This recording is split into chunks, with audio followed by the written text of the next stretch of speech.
Hey guys, welcome to another edition of our online newsletter. This for September 2016.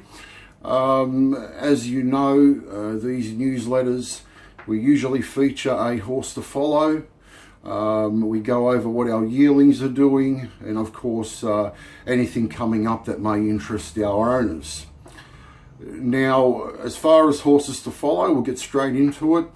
Not so long ago, there were a couple of horses we mentioned by the name of Cosmic Rush and Tester Shadow, and it just so happens they both won. So I hope you were following them and you had a little bit of money on them.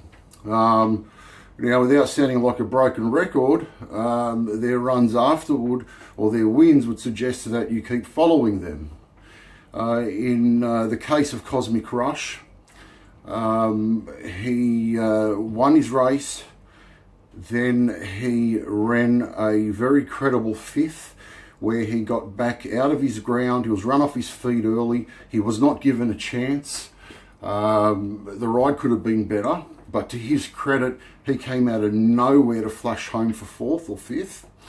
The run after that, he did the same thing, only he was a lot closer. He came out of nowhere and absolutely stormed home down the outside to finish second.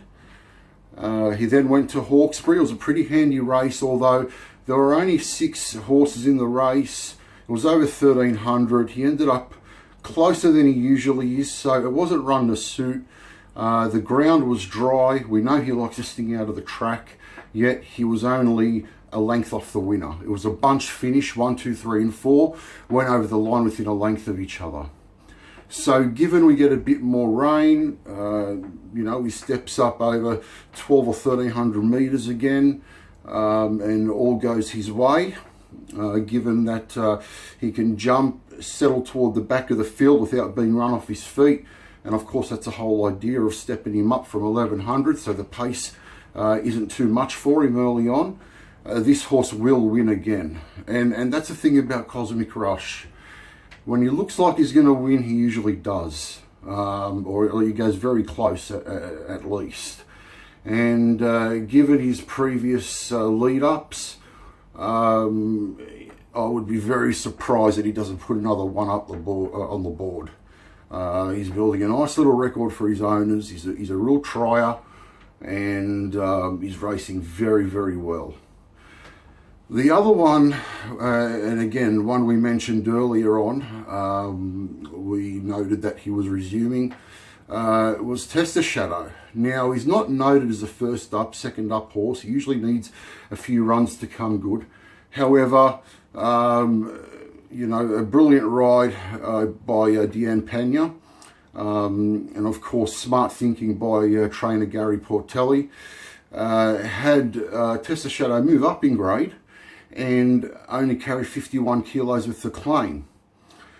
And it got him over the line. It looked to have been the decisive factor in the end. So first up, he wins against, definitely the hardest field he's met to date. He's going to meet some very good opponents now. He's rated over 90 as far as his benchmark goes. Second up was a forget run. I don't know if it was second up syndrome at play, or he had 3 weeks in between runs, which he's never done before, and I don't know if that agreed with him. He did pull up a little distress. His post-race recovery was a little poor, so it might not have been his day. So I would really forget that run, and I would keep following Tester Shadow because he's looking fantastic. He's working the house down, and he's not a horse that usually wins first up. So for him to do that, he must be feeling great, and I believe he's going to have a massive preparation again. I believe his next start will be in a listed race over 1,400. He should meet much the same opponents he did first and second up. And that being the case, and some dry weather, of course, to aid him, he's going to be very, very hard to beat. So they're the 2 horses that you should follow. Cosmic Rush, Tester Shadow. We'll show you a couple of replays of each so you can see what we're talking about. and hopefully when the time comes, you're on those horses, and they can win a bit of money for you, and the results go both your way and the way of their owners. So here are the replays of Cosmic Rush and Test the Shadow.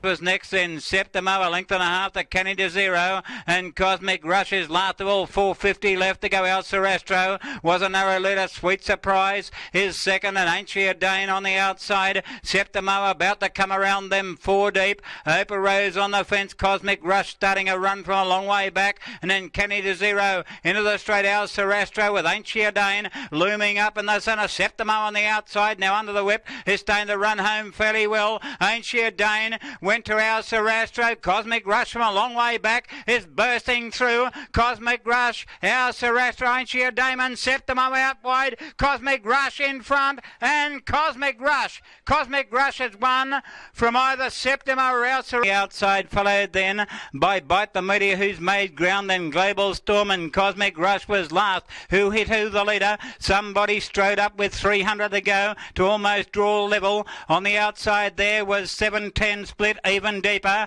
was Bite the Meteor, and the widest runner was Cosmic Rush.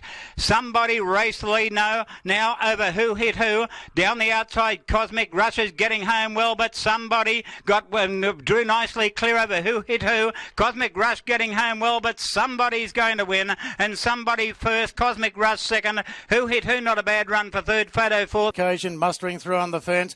Drifting back, Magic Hurricane, and Sadlers Lake has been taken back to last. It's Oxford Poet in front. Tim Clark not adopting the ladies' first policy. He's going to lead Deanne Panier's horse, Tester Shadow, in second. So Tester sits in second spot, 3/4 away. Cosmic Cube resuming in third, followed by Shards in fourth. Then came Gold Horizon on the outside of Sensitive Occasion. Ruling Dynasty, Forget 3 wide. Magic Hurricane is saving ground on the fence. And Sadlers Lake last of all. Oxford Poet leads coming to the turn by 3/4 to Test a Shadow.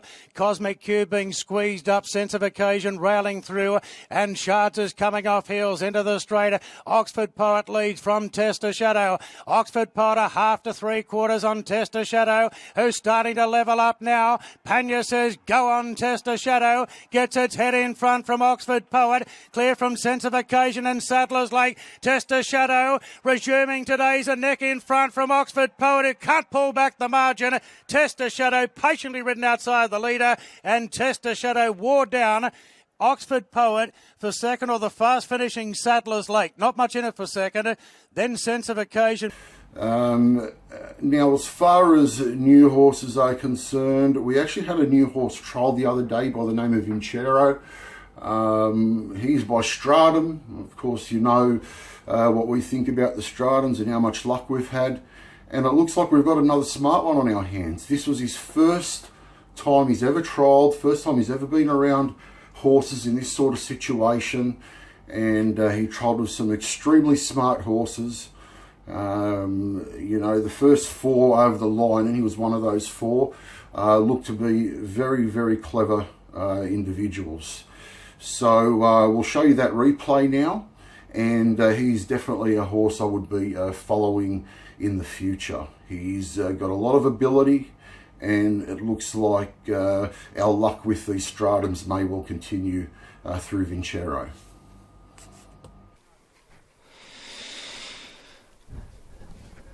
And they're away. Pretty good line out. Spirit and Fire out deep, has early speed, and he's going to run to the front. Spirit and Fire.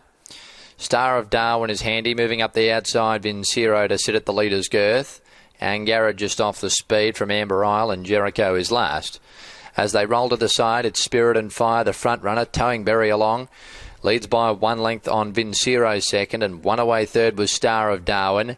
And Garrett next from Amber Isle, and Jericho last. Into the straight.